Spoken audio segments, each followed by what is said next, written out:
요 슈타인 가더라고 하는 사람이 쓴 책이 있습니다. 흔히 소피의 세계라는 책인데 부제목이 붙어 있습니다. 철학자로부터 온 이상한 편지, 이렇게 부제목이 붙어 있는 책입니다. 이 소피의 세계라는 책은 소피라고 하는 14살 된 소녀가 주인공인데, 이 소녀에게 어느 날 이름 모를 사람에게서 편지가 한 통 옵니다. 그 편지의 내용인즉 딱 한마디 써 있는 거예요. 너는 누구니? 이렇게 써 있는 겁니다. 이 소녀가 그 편지를 받아들고 너는 누구니? 그래서 거울을 보고 묻습니다. 너 누구야? 묻는데 그러면 생각을 하는 거예요. 내가 나도 누군지도 모르면서 내가 이렇게 살아가나 보다. 참 한마디로 좀 신기하기도 하고 아이러니컬한 거예요. 이 소녀가 생각해 보니까. 그래서 그때부터 내가 누군지, 사람이 누군지 관심을 갖기 시작하는 거예요. 그 다음날 또 편지가 한 통 또 온 겁니다. 이름을 알 수 없는 그 사람으로부터 또 편지가 온 거예요. 두 번째 편지에는 문장은 조금 길지만 간단한 질문이 또 적혀 있습니다. 세상은 어디서 왔을까? 조금 더 직역하면, 조금 더 풀면 세상은 어떻게 만들어졌을까? 이런 질문이 던져 있는 겁니다. 그래서 이 소피라는 소녀가 그것을 보고 내가 살고 있는 세상이 어떻게 만들어지고 어디서 왔다는 거지? 한 번도 생각해 본 적이 없네? 한번 궁금해하면서 질문을 던지는 거죠. 며칠 뒤에 긴 문장의 편지가 왔습니다. 그 편지에는 이런 내용이 들어 있습니다. 사람이 살면서 가장 중요하게 생각하는 것이 무엇이냐라는 질문을 배고픈 사람에게 던지면 먹는 것이라고 말하고, 또 추워서 떨고 있는 사람에게 던지면 따뜻함이라고 말하고, 외로운 사람에게 던지면 따뜻한 위로를 줄 수 있는 친구 또는 벗이다, 이렇게 대답한다는 거예요. 그런데 이렇게 생각하는 현실적인 필요에 의해서 중요하다고 생각하는 것이 다 충족된다고 하더라도 사람은 본질적으로 절실하게 요구하는 질문이 있다는 겁니다. 도대체 나는 누구고, 왜 살고, 어떻게 살아야 하고, 나는 어디서부터 와서 어디로 가는 건지, 이런 절실한 근본적인 질문은 계속된다는 겁니다. 막상 모든 것이 채워지잖아요. 현실적 필요가 채워지면 그런 절실한 근본적인 인간의 질문을 던진다는 겁니다. 이 책이 출판되자마자 베스트셀러에 올랐습니다. 우리나라에서도 번역한 책이 괜히 베스트셀러가 됐었는데, 왜 그럴까? 이유는 딱 하나입니다. 이 불확실한 세상이라는 거예요. 세상은 불확실한 세상이고 불확실한 세계라는 겁니다. 이 불확실한 세상에서 살아가는 근본적인 삶의 방법을 사람은 찾고 이유를 찾는데, 근본적인 질문을 던지는 그런 이야기를 계속 써나가기 때문에 이 책이 베스트셀러가 됐다는 겁니다. 그 책은 두 가지를 지적해줘요. 하나는 이 세상은 불확실한 세상이다. 명료한 게 없다는 겁니다. 정답이 없이 불확실한 세상에서 사람들이 다 불확실한 상태에서, 명료하지 않은 상태에서 살아가기 때문에 사람들은 근본적인 질문을 계속 던지고 있다, 이런 얘기예요. 여러분, 또 한 가지는 이런 불확실한 세상이기 때문에 사람들은 계속 질문을 던지는데 여전히 대답이 없다는 거예요. 여러분, 우리가 사는 세상은 공통적인 특징이 하나 있습니다. 조금 낫든 조금 덜하든, 조금 살기 좋은 동네든 그렇지 않든, 그 지역이 어떤 특성을 지녔든 간에 거기서 거긴데 공통적인 특징은 불확실성의 지배를 받는다는 겁니다. 확실하지 않은 것이 대부분이라는 거예요. 대부분의 내용들이 확실하지 않는 것에 의해서 진행이 되고 또 지배를 받고 있다는 거죠. 그렇기 때문에 이런 불확실한 세상에서 살아가는 사람들의 특징 중에 하나가 뭐냐면 모욕하고 비방하고 정죄하고, 그리고 무언가 누군가를 계속해서 해방하고 그럼으로써 자기의 존재에 대한 안정감을 찾는다는 겁니다. 여러분, 이것이 증거되는 현실을 우리가 볼 수 있잖아요. 여러분, 인터넷 세상 아닙니까? 지금 인터넷으로 다 연결되는 세상 아니에요. 그런데 거기에 어떤 일이 이야기가 되면 나오는 댓글, 실리는 댓글을 한번 보세요. 어떻습니까? 부정성이 많습니까? 긍정성이 많습니까? 여러분이 이미 경험을 했겠습니다만은 대부분의 댓글이 부정성이 너무 강하잖아요. 얼마 전에 우리 아주 불행한 일이 있었잖아요. 우리 서울의 모 고등학교 학생 10명이 강릉 펜션에서 사고를 당했다. 이거 위로를 해줘도 굉장히 부족한 거 아닙니까? 그럼에도 불구하고 그런 상황에서도 무엇이 일어나고 있습니까? 부정적 댓글, 비하하고 비난하고 정죄하고 모욕하고 그 다음에 욕을 하고 비방하는 이런 댓글이 계속 달린다는 거 아니에요? 그래서 경찰에서 뭐 내세를 한다고 또 겁을 주기도 하고 그러잖아요. 세상이 이렇게 불확실한 세상을 살아가는 사람들의 공통적인 특징 중에 하나가 이렇게 상대를 모욕하거나 또는 비방하거나 또는 끊임없이 해방하거나 비난하거나 정죄하거나 부정적으로 이야기함으로써 자기 존재를 찾아보려고 한다는 거예요. 여러분, 이런 현상에 대해서 여러분 동의를 하십니까? 아니면 난 동의할 수 없어 이런 생각이 듭니까? 오늘 본문 말씀 보게 되면 우리 예수님께서 십자가에 이제 달려 죽게 되시는 장면이 여기 기록되고 있습니다. 빌라도 법정에서 예수님을 십자가에 죽이라 하는 사형 언도를 내립니다. 그리고 빌라도가 그의 군대를 모아서 그 군병들에게 예수를 넘겨요. 그때 군병들이 어떻게 합니까? 예수의 옷을 벗기고 홍포를 입히고 매를 치고 그리고 가시면류관을 씌우고, 제가 조곤조곤 얘기하니까 졸리기 시작하죠. 네? 머리에 가시면류관을 씌우고, 네? 가시면류관을 씌우고 말입니다. 네? 이래야 좀 있겠죠. 네? 가시면류관을 씌우고, 그리고 또 그 손에는 너 왕이라고 했으니까, 유대인의 왕이라고 하니까 너 유대인의 왕의 모습을 한번 폼 잡아봐라 하고 놀리기 위하여 그 지역에서 나는 견고한, 우리나라 갈대보다는 좀 튼튼한 갈대입니다. 그런 갈대를 그 손에 쥐어주면서 왕의 지팡이다 이거 이러면서 조롱을 하잖아요. 그리고 심지어 홍포를 벗기고 또 옷을 벗기고 또 다시 옷을 입히고 이렇게 되고 또 그 갈대를 뺏어서 예수님의 머리를 치잖아요. 머리를 치면 어떻게 되죠? 가시면류관을 씌우는 상태에서 오늘 본 말씀 보게 되면 갈대를 뺏어서 머리를 쳤다 그랬습니다. 이렇게 칩니다. 그럼 어떻게 됩니까? 눌리잖아요. 더 맞을 때마다 눌리잖아요. 이렇게 피 흘림이 나잖아요. 그러면서 뭐라고 합니까? 오늘 29절 보면 조롱하고 31절 보면 조롱한 후에 머리를 또 쳤다 이렇게 돼 있고요. 그리고 이제 십자가에 매달리잖아요. 심지어는 양쪽에 있는 강도들조차도 이렇게 예수를 조롱하고 그러잖아요. 네? 심지어 여러분 어떻게 합니까? 41절 보게 되면 대제사장들과 백성의 장로들과 서기관들, 이거 유대사회에서 엘리트들입니다.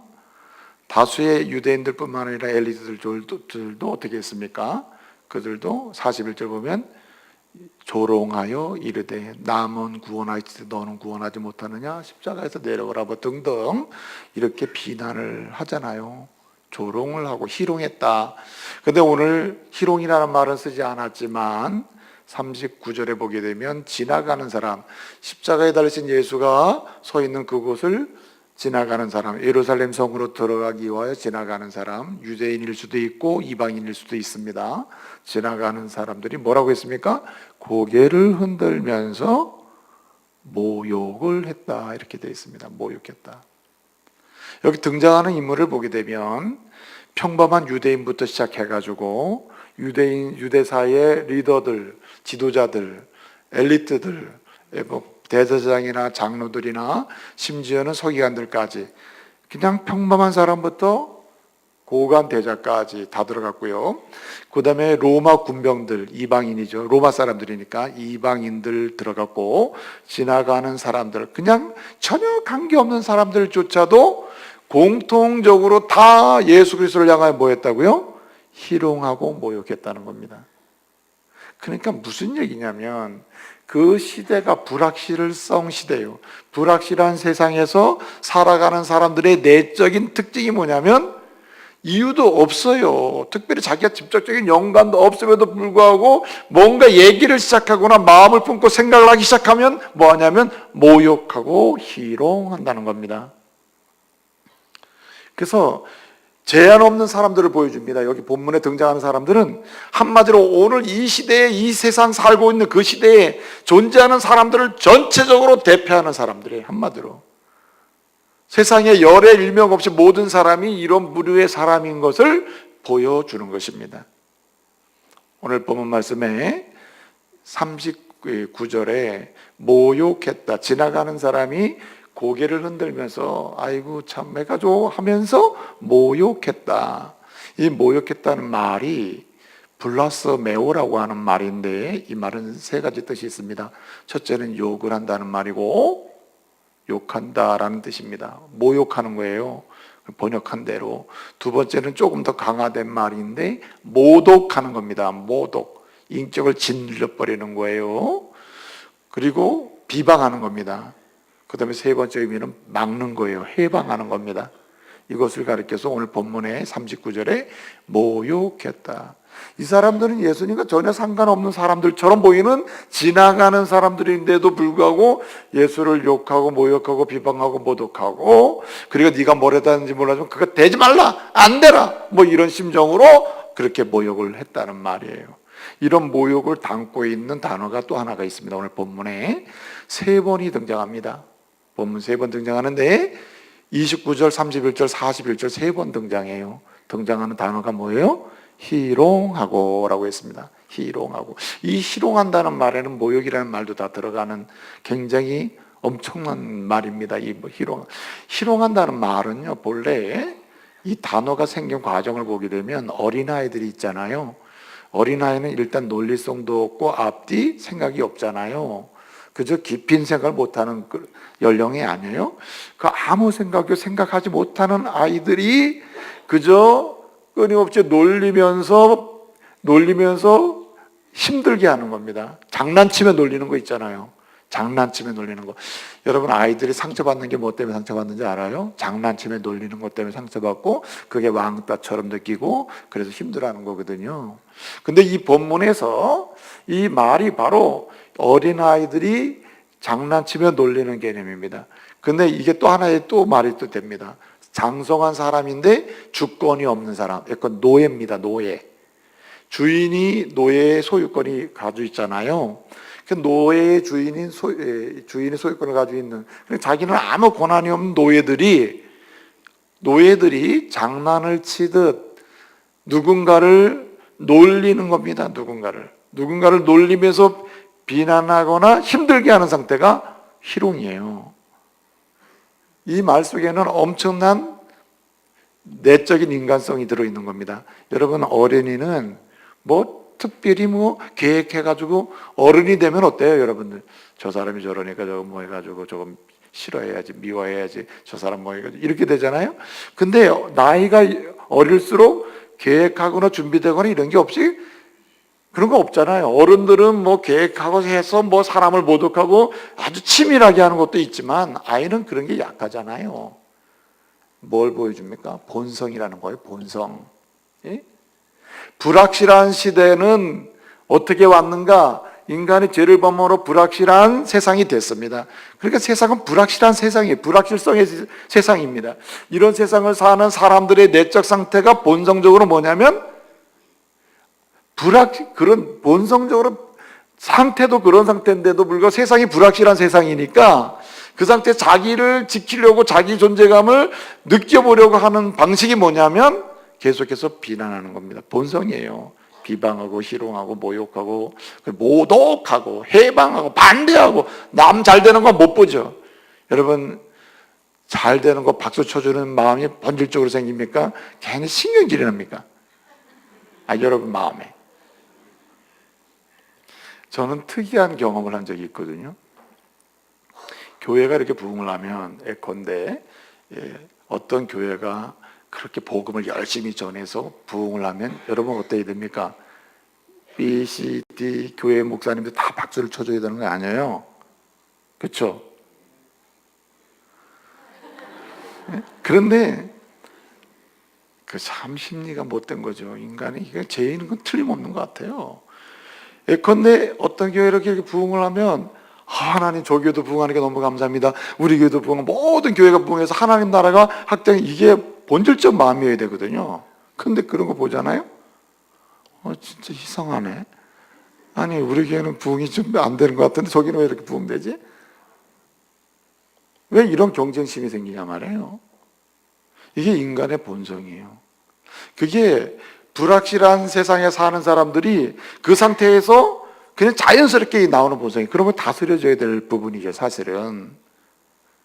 그래서 이 불확실한 세상에서 살아가는 사람들의 공통적인 특징이, 가장 현실적인 나타나는 현상이 뭐냐면 일단은 괜히 싫은 겁니다. 괜히 싫은 거예요. 괜히 부정하고 싶은 거예요. 괜히 일단은 반대하고 싶은 겁니다. 일단은 비난하고 싶고 비방하고 싶은 거예요. 이것이 오늘 본문에 나오는 겁니다. 지나가는 사람과 예수님과 무슨 상관이 있습니까? 네? 그리고 여러분 상식적으로 생각해 봐요. 십자가에 달려 죽는 사람을 보고 비웃고 웃는 마음이 생겨요, 여러분? 이건 굉장히 강한 마음이 아니면 힘들어요. 그런데 오늘 그 현상을 설명하고 있는 거예요. 이것은 인간의 본성에 속해요, 사실은. 그래서 이 불확실한 세상에서 사람들이 살아가는 특징이 바로 희롱이요, 조롱이요, 비난이요, 모방이요. 여러분이 사실은 여기 희롱한다는 이 말이 엠파이조라고 하는 말이에요. 엠파이조. 이 말은 인간의 심리를 다 담고 있는 말에 속해요, 사실은. 오늘 요 상황에서만 그런 게 아닙니다. 여러분 오늘 본문 말씀에 오게 되면은 조롱한다는 말이 3번 나왔죠. 3번 나왔는데 29절, 31절 조롱하고 조롱한 후에 이렇게 되어 있습니다. 41절은 대제사장 장로들 서기관들이 조롱하고 이르되 되어 있습니다. 이 말은, 이 조롱한다는 이 말은 엠파이존 테스라고 하는 변형인데, 이 말은 무슨 얘기냐면 계속 조롱한다는 거예요. 중단되지 않는다. 중단되지 않는 조롱을 가르쳐요. 계속 희롱하고 조롱하고 모방하고 모독하고 반대하고 모욕하고 이렇게 계속 되는 거예요. 그 다음에 오늘 머리를 쳤다라고 했습니다. 머리를. 우리 예수님 가시멜로관을 쓰셨죠. 근데 갈대를 뺏어서 머리를 쳤다 그랬죠. 그 피 흘림이 계속 나죠. 여러분 사람이 피를 흘리는 가운데 계속 때리고 싶어요? 이게 얼마나 지독한 겁니까 이게? 이게 인간의 악한 본성이거든요. 근데 이 머리를 치더라, 오늘 본문에 본 말씀 보게 되면 31절에 머리를 치더라고 했습니다. 그 치더라고 하는 말 자체도 에팁토라고 하는, 톤이라고 하는 말인데 이 말도 계속된다는 거, 중단되지 않았다. 계속. 하여튼 손에서, 로마 군병들의 손에서 칠 수 있는 거리에 있는 한 계속 쳤다는 겁니다. 네가 왕이냐, 네가 진짜 구원자냐, 이러고 계속 쳤다는 거예요, 이게. 잘 들어보세요. 오늘도 예수 그리스도로 말미암아 구원받아서 하나님의 자녀가 돼서 세상을 사랑하는 믿음의 사람을 향하여, 오늘 세상은 믿음의 사람을 향하여 계속 여러분의 머리를 때리네요. 심지어 여러분 우리의 모든 삶의 환경에서 통전적으로 어떤 특정 부분이 아니라 전 인격적 부분으로 틈틈이 세상이 우리를 어떻게 하는가, 모욕하고 비난하고 희롱하고 조롱하고 그리고 모독하고 욕을 하고, 이런 세상을 우리가 살고 있는 겁니다. 왜냐하면 불확실한 세상에 사는 사람들의 특징이 이런 것이고, 그 중요한 대상은 특별히 진리를 사랑하는 사람, 믿음으로 살려고 하는 사람, 하나님 나라를 바라보는 사람, 주님의 은혜로 살아가는 사람을 향하여 이것이 방향을 틀고 있다는 거예요. 여러분, 오늘날 교회가 얼마나 욕을 먹습니까? 참 잘못한 게 많죠. 얼마나 이 목사들이 욕을 먹습니까? 다는 아니겠습니다만은 그 리더십들이 그렇게 악한 일을 행해서 문제가 되는 것도 사실입니다. 성도들이 사회 속에서 사회적 책임을 다하지 못하기 때문에 비난의 대상이 되는 것도 사실입니다. 그럼에도 불구하고 그것 때문에 전체 욕을 먹는 건 아니에요. 사실은 역사 속에서 아무리 교회와 성도들이 끊임없이 세상을 향하여 거룩하고 의롭고 도덕적으로 윤리적으로 고상한 어떤 퀄리티가 아주 높은 수준의 삶을 살아도 세상은 여전히 그리스도인을 향하여, 교회를 향하여, 하나님의 백성을 향해서 뭐합니까? 희롱하고 조롱하고 모욕한다는 거예요. 이게 세상의 특징입니다. 여러분, 이런 세상을 살면서 우리는 얼마나 힘듭니까?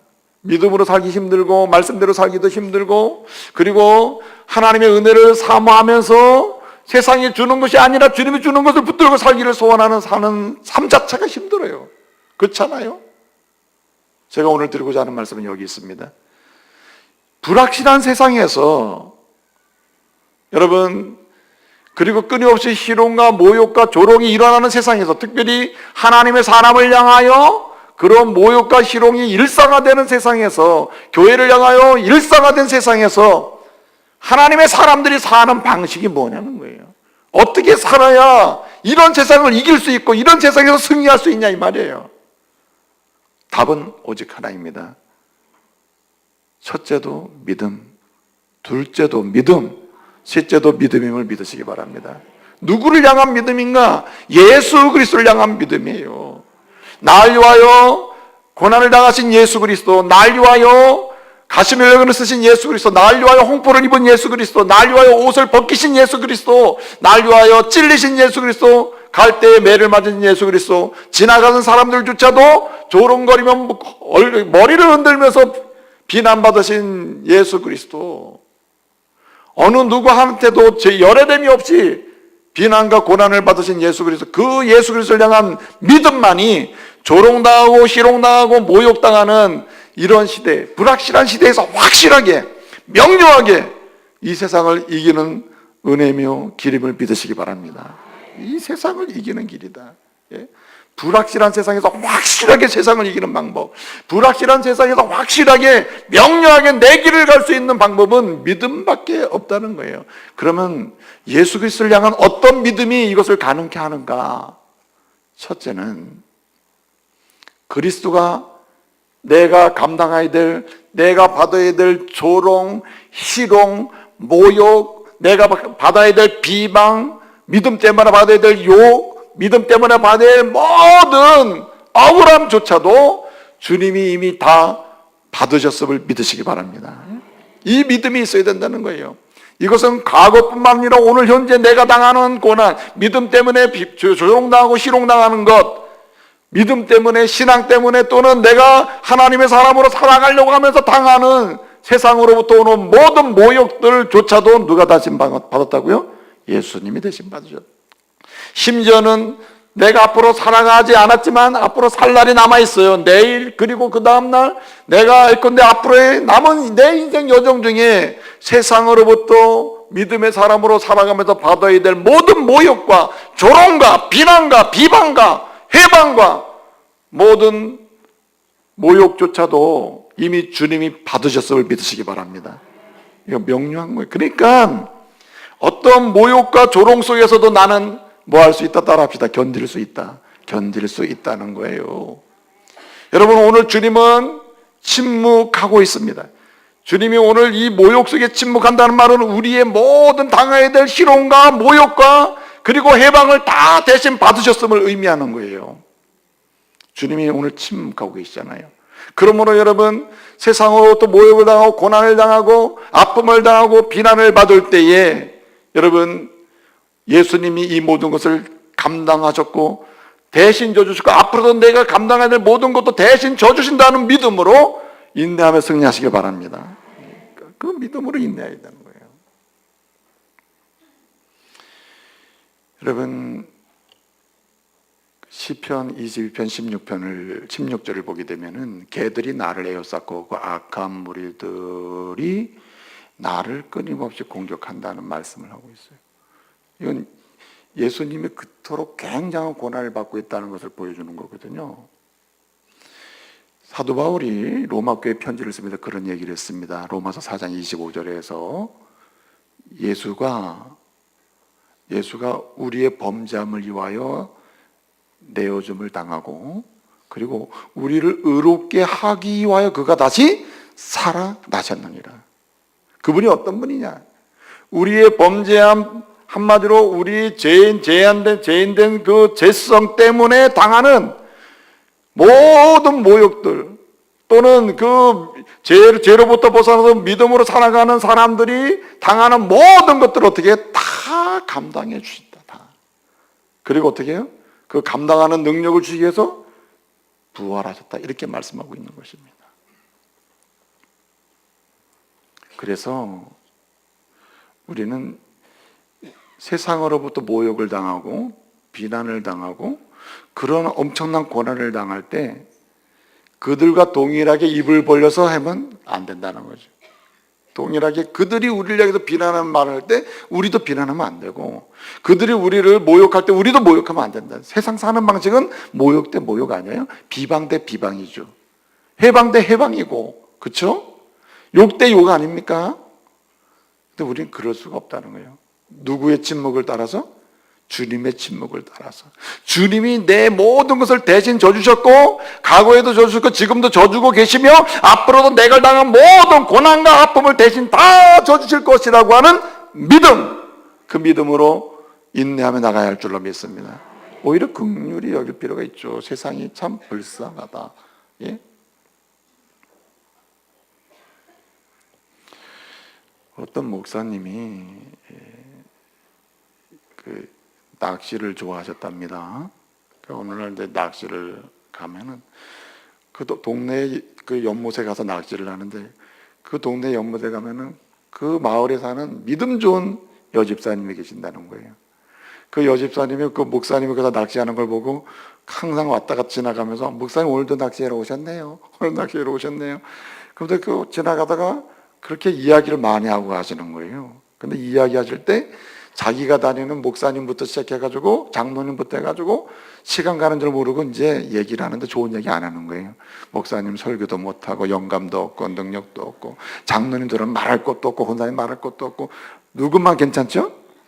말하는 자기만 괜찮은 거야. 그 여집사님이 계속 목사님이 그냥 그 자기 교회 목사님이 아니니까 그 목사님하고 이렇게 좀 알게 돼가지고 그냥 낚시만 오면 목사한테 계속 그러는 겁니다. 어느 날 목사님이 낚시를 또 하고 있는데 그 여집사님이 그 옆에 또 앉더니 또 얘 잔소리를 하기 시작하는 거예요.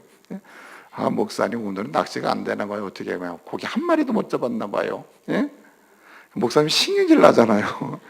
그리고 또 얘기하는 겁니다. 우리 교회 목사님을 해가지고 또 목사님부터 시작되는 거예요. 스토리가 맨날 반복되는 얘기예요. 그 목사님이 이 집사님은 입이 문제다. 입이. 예? 입이 문제다. 근데 그때 마침 붕어가 한 마리 딱 잡힌 거야. 그 여집사님이 고기도 한 마리 못 잡네요. 오늘은 한 마리도 못 잡네. 목사님도 기도가 안 되나 봐요. 막 비난하니까 그때 마침 잡혔어요. 그러니까 목사님이 나 딱 잡으면서 어머어머 목사님 어쩌다 한 마리 잡혔네. 어쩌다. 그러니까 이 목사님이 하는 말이 집사님 내가 꼭 해주고 싶은 얘기가 있는데 이거 보시라고. 이렇게 붕어 잡힌 거 보라고. 그럼 뭘 봐요? 그러니까 이거 어디에 이 발을 꼈냐고. 입에 꼈습니다. 집사님 자꾸만 입 벌리면 이렇게 된다고. 이렇게 입 벌리면 이렇게 잡힌다고. 하나님의 사람들이 입 벌리고 사는 사람이 아니고 따라합시다.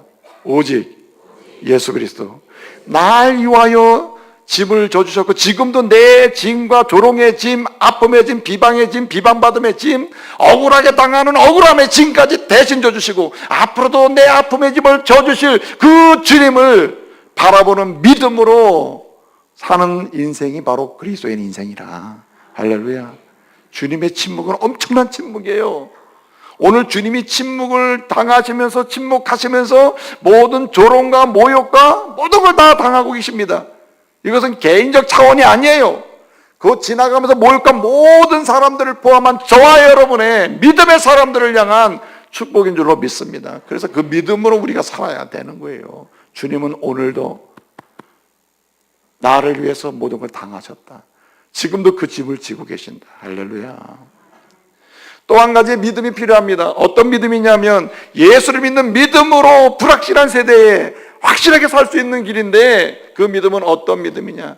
주님이 나를 도우신다는 믿음이요. 하나님이 천군 천사를 통해서 나를, 하나님의 백성을 때마다 시마다 도우신다는 믿음. 그리스도의 십자가의 권능과 능력이 내가 어렵고 힘들 때조차도 내가 알지 못하는 미미한 아주 세밀하게 약한 부분까지도 그 순간에도 나를 돕고 계신다고 하는 믿음. 할렐루야.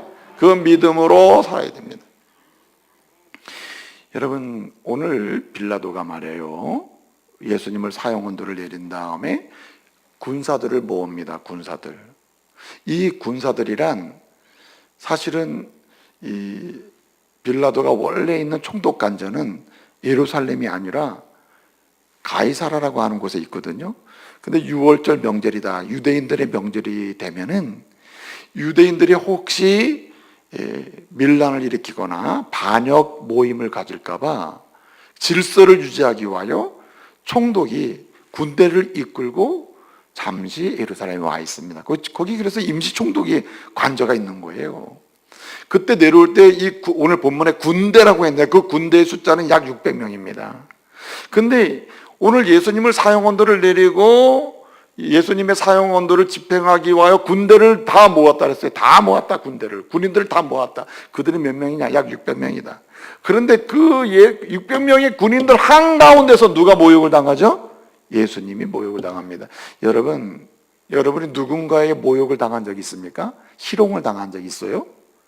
예컨대 여러분이 홀로 있을 때 세 사람에게 희롱을 당한 적이 있습니까? 모욕을 당하고 비방을 당하고 왕따 당하는 그런 분위기 경험한 적이 있어요?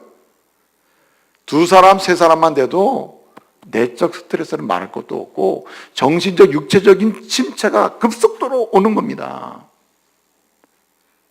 10명만 되면 감당이 안 돼. 그래서 사람이 4-5사람만 넘어서는 포위된 상태에 홀로 갇혔다는 생각이 들면 사람은 정신이 없이 여기를 빠져나가려고 하는 생각이 드는 거예요. 그런데 우리 예수님이 지금 어떤 모욕의 상태고 어떤 희롱의 상태냐면 600명 이상이 되는 군인들 한가운데 있다. 약 600명이 되는 군인들. 그들이 예수를 옷 벗기고 매를 치고 그리고 놀리기 위해서 붉은색 옷을 입혀 홍포, 붉은색 옷. 예수님 당시에는요, 붉은색은 평민들이 못 입었습니다. 통치자나 왕이 취하는 색깔이 붉은색입니다. 너 왕이라고 했으니까 놀리기 위해서 붉은색 홍포를 입히고, 그리고 가시 면류관, 너 왕이라고 했으니까 면류관 한번 써봐라, 왕관 한번 써봐라, 가시 면류관을 씌워주고, 너 왕이니까 왕의 호를 들어라, 지팡이를 들어라고 갈대를 꺾어서 주고, 그 갈대로 또 뺏어서 머리를 치고, 이렇게 되는 거 아닙니까? 이게 얼마나 엄청난 사건입니까, 이게? 이 정도 되잖아요. 웬만한 사람은 정신적으로 혼돈이 빠져요. 우리가 흔히 크레이징 상태가 돼버린다고. 이거 견딜 수 없는 혼돈 상태가 와버린단 말이에요. 이렇게.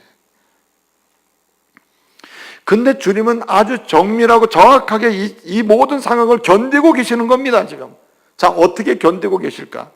어떤 사람 말합니다. 예수님은 하나님이신데 인간이 되셨으므로 하나님이시니까 전혀 통증도 아픔도 없을 거예요. 그는 뭐 견디는 건 뭔가 어려움이 없죠? 아닙니다. 인간의 죄를 대신하여 십자가에 죽으시고 부활하심으로 우리를 하나님의 자녀 삼으시기 위해서 죄사함을 허락하시기 위해서 오셨기에 완전한 인간으로 오셨습니다. 그가 당하는 인간 고통은 인간으로 당하는 처절한 고통이에요. 그런데 어떻게 그 고통을 이겨낼 수 있었을까? 주님은 오늘 이 시대의 불확실한 시대를 살아가는 그리스도인들이 그리스도의 자녀라는 이름으로 신앙 때문에 또는 하나님의 영광을 위해 살고자 하는 삶 속에서 바르게 말씀대로 살고자 하는 삶 속에서 당하는 그 고통의 현장에서 어떻게 이것을 이길 수 있는지를 보여주는 겁니다. 주님은 사실은 하나님께 구하여, 주님 말씀하셨잖아요. 내가 12영을 더 되는 영을 하나님께 보내달라고 해가지고 너희를 다칠 수 있다. 그러나 나는 그러지 않는다. 왜 그래요? 우리를 위해서 그런다 그러잖아요. 근데 주님이 이런 조롱과 모욕을 당하면서 어떻게 견디죠? 하나님 아버지의 도우심을 믿기 때문이에요. 할렐루야. 하나님 아버지의 도우심을 믿기 때문입니다. 하나님 아버지가 지금 나와 함께 하신다. 하나님 아버지께서 나를 돕고 계신다. 이것 때문에 견디는 거예요. 여러분, 하나님의 백성을 향해서는 우리 주님이 함께 하시면서 천군 천사를 동원하셔가지고 하나님의 군대로 저와 여러분을 지키심을 믿으시기 바랍니다. 여러분, 열왕기하 6장을 보게 되면은 6장 14절부터 17절까지 쭉 보면요, 거기 엘리사가 나와요. 엘리사 당시에, 엘리사는 그 이스라엘의 영적 지도자였는데 그 당시에 아람이라고 하는 나라가 이스라엘을 공격해 옵니다. 특별히 그 시대의 영적 지도자인 이 엘리사만 죽이면은 이스라엘을 쉽게 정복할 수 있다는 생각 때문에 엘리사를 포위합니다. 아람 군대가. 이것을 누가 봤죠? 엘리사의 사환이 봤습니다. 종이 본 거예요, 종이. 사환에 나가 보니까 왜 아람 군대가 막 집을 둘러 진치고 있는 겁니다. 깜짝 놀라가지고 엘리사 선지자님은 큰일 났습니다. 이제 우리 곧 죽게 생겼습니다. 포로로 잡혔습니다. 우리는 완전히 이제는 끝났습니다. 막 그럴 때 엘리사가 뭐라 합니까? 걱정하지 말아라. 눈을 들어보라. 뭐가 보이느냐? 엘리사가 본 게 뭡니까? 아람 군대보다 더 많은 숫자가, 아람 군대보다 더 강한 군대가, 하나님의 군대가 믿음의 눈을 뜨어보니 엘리사를 지키고 있다라는 거예요. 할렐루야. 그리고 말하는 겁니다. 하나님의 군대가 우리를 지키고 있다. 이 믿음이 있으니 엘리사는 불확실한 시대에 아람 군대의 희롱과 아람 군대의 모욕과 아람의 공격에 대해서 당당하게 이길 수 있었던 겁니다. 여러분, 오늘도 주님의 군대는 저와 여러분을 지키십니다. 우리를 위해 십자가에서 모든 것을 감내하신 주님, 모든 것을 당당하게 이기신 주님이 저와 여러분을 지키심을 믿으시기 바랍니다. 여러분, 시편 34편 7절 말씀 보게 되면 주의 사자가 경외하는 자, 경건한 자, 한마디로 믿음으로 살고자 하는 자를 어떻게 하는가? 둘로 진치고 악한 무리 가운데 저희를 뭐 하시느냐가? 건지시는도다. 할렐루야. 둘로 진치고 건지신다. 이게. 여러분, 우리 주님께서 그런 말씀을 하셨습니다. 우리 주님이 시편 22편 13절 14절 이렇게 쭉 보면 한마디 이런 말씀이 나와요. 많은 황소들이 나를 에워싸고, 그 다음에 바산의 힘센 소들이 나를 둘러 진친다. 이 말은 뭐냐? 그걸 주님이 견디셨단 말이에요. 어떻게 그런 것들을 견디고 이겼느냐? 그리고 너희들도 나처럼 나로 인해 구원받은 하나님의 사람으로서 어떻게 그런 세상의 공격을 이겨낼 수 있느냐? 하나님이 너를 돕는다. 내가 너를 돕는다. 여러분, 이사야 41장 10절 말씀에 두려워하지 말라. 내가 너와 함께면 놀라지 말라. 나는 내 하나님이 되면 내가 너를 굳세게 하리라. 내가 너와 너를 도와주리라. 나의 의로운 손으로 너를 붙들리라. 말씀하지 않아요? 그래서 여러분, 불확실한 시대를 살아가는 가장 확실한 방식은 누구를 의지하는 것? 날 도우시는 주님을 의지하는 거예요. 주님은 날 도우신다. 여러분, 24시간 1분 1초도 놓지 않고 저의 손을 잡아주고 우리를 품어주시면서 지키시는 주님을 믿으시기 바랍니다. 주님은 필요할 때 돕는 분이 아니라 우리가 의식하지 못할 때, 우리가 손을 놓을 때조차도 우리를 붙잡고 계심을 믿으시기 바랍니다. 주님이 우리를 그렇게 지켜주시는 거예요. 그래서 여러분, 우리가 어떻게 해야 됩니까? 그렇기 때문에 우리는 나를 도우시는 주님을 신뢰하면서 어떻게 해요? 그래서 주님 말씀하신 겁니다. 너희가 뭐 구할 게 있느냐? 구하라. 그러면 반드시 얻게 된다. 찾으라. 그러면 찾게 된다. 두드리라. 그러면 열리게 된다. 너희가 지금까지 내 이름으로 아무것도 구하지 않아서 구하라. 그리하면 주시리 너희 기쁨이 충만하리라. 내가 돕는 분이 아니야. 내가 돕는 분이 아니야. 그래서 주님은 나를 유일하게 내 인생 전체를 도우시는 분이라는 믿음으로 사는 사람은 기도하며 살 수밖에 없는 거예요. 부르짖으며 살 수밖에 없죠. 예? 나를 도우시는 그분께 기도하며 살 수밖에 없죠. 마지막 한 가지, 어떤 믿음이, 예수 그리스도를 믿는 믿음이 불확실한 세상 속에서 세상의 모욕을 이겨내고 견디며 승리하는 유일한 길인데, 믿음이 이기는 방식인데, 그 믿음은 어떤 믿음인가? 가장 중요한 믿음인데 한번 따라해 봅시다. 예수님은 다시 오신다. 예수님은 다시 오시는 겁니다. 다시 오시는데 실패하신 분으로 오시는 게 아니야. 오늘 본 말씀 보게 되면 홍포를 입으셨다 그랬어요. 홍포는 누가 입는 거라 그랬습니까? 왕이 입는 거라 그랬어요. 왕이 옷이었습니다. 근데 예수님을 조롱하기 위해서 홍포를 입혔어요. 한마디로 멸시의 홍포가 됐고, 조롱의 홍포가 됐고, 비난의 홍포가 됐고, 해방의 홍포가 됐죠. 그러나 여러분, 멸시의 또는 비난의 또는 해방의 홍포로 예수님 끝나는 분이 아닙니다. 주님은 멸시의 홍포를 입고 골고다를 걸어가셨으나 부활하신 주님은 영광의 홍포를 입고 오실 줄 믿으시기 바랍니다. 왕으로 오시는 거예요. 그래서 여러분 계시록 1장 7절에 뭐라고 말씀하셨습니까? 인자가 구름 타고 오리니 뭐라고 말씀하십니까? 그때는 세계 만민의 모든 사람이 나를 볼 것이요, 심지어는 따라합시다. 나를 찌른 자도 나를 볼 것이요, 나를 찌른 자도 땅에 있는 모든 사람이 애곡하리니 했습니다. 무슨 말입니까? 아이고 그때 왜 예수 믿는 사람 해방했지? 아이고 그때 왜 예수 믿는다고 그냥 비난했지? 그때 왜 이유도 상관없는데 지나가는 사람에 불과한데 왜 나는 그때 교회를 욕했지? 그때 왜 예수 믿는다고 그냥 괜히 나랑 나 손해본 것도 없는데 그때 예수 믿는 것들은 다 그렇다고 왜 비난하며 욕을 했지? 애곡한다는 거예요.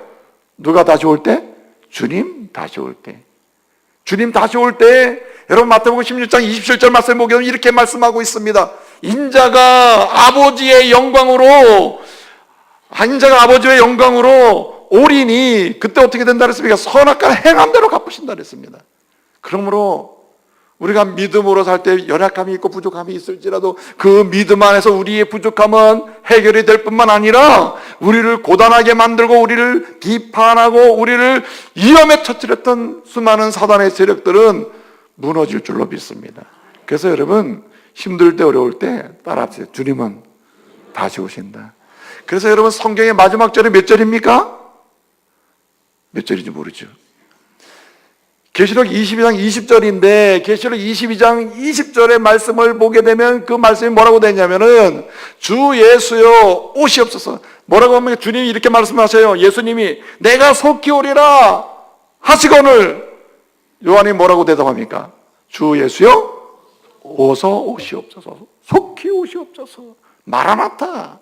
주님의 최종적 마지막 성경의 약속은 뭐냐면 내가 다시 온다. 내가 다시 와서 너희를 고단하게 하고 하나님의 거룩한 영광을 해방하고 하나님의 백성들을 힘들게 했던 모든 눈물을 내가 닦아주리라.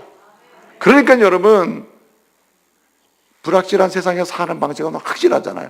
우리 주님 다시 오신다. 우리 주님이 나를 돕는다. 우리 주님이 내 모든 아픔을 대신 져주신다. 그러므로 나는 당당하게 세상을 이길 수 있다. 할렐루야. 이 믿음으로 승리하시는 저와 여러분 되시기를 말씀으로 축복합니다. 기도하겠습니다. 은혜로우신 아버지 하나님, 불확실한 세상에서 끊임없이 모욕당하고 희롱당하고 때로는 믿음 때문에 때로는 신앙 때문에 진리를 따라가려고 하는 삶 때문에 해방당하는 그런 시대를 살고 있습니다. 우리가 해방하고 희롱하는 사람 되지 않게 하시되 특별히 희롱당하고 모욕당하는 삶을 살 때에도 오직 믿음으로 승리하게 해 주시옵소서.